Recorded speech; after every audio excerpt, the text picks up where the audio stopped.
नागपुरातल्या राष्ट्रीय अग्निशमन सेवा महाविद्यालयामध्ये आयोजित रोजगार मेळाव्यामध्ये आज 308 जणांना नियुक्तीपत्र प्रदान करण्यात आली।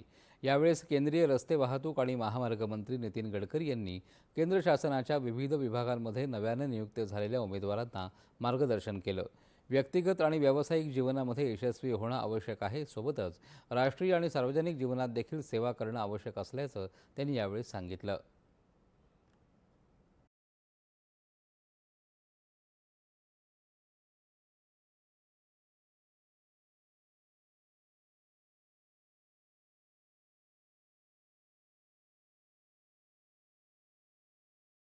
माझी सीनियर नर्सिंग ऑफिसर या पोस्टवर निवड झाली आहे all India institute of medical science AIIMS नागपूरला।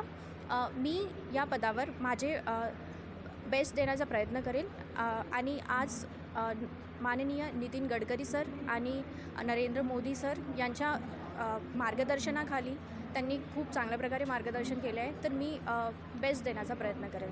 धन्यवाद। मी RRB बिलासपूरमध्ये अप्लाय केलं होतं, त्यानंतर माझ्या नागपूर डिव्हिजनमध्ये सिलेक्शन झालं आणि आज रोजगार मेळाव्यातून माननीय श्री नितीन गडकरी यांनी मला हे नियुक्तीपत्र प्रदान केले आणि मी माझे हे ALP जो आहे या डिपार्टमेंटमध्ये माझे सर्वात बेस्ट देईन आणि असंच मी समोर करत राहीन। भारत दौऱ्यावर आलेले सायप्रसचे राष्ट्राध्यक्ष निकोस क्रिस्टोडायलिड्स यांनी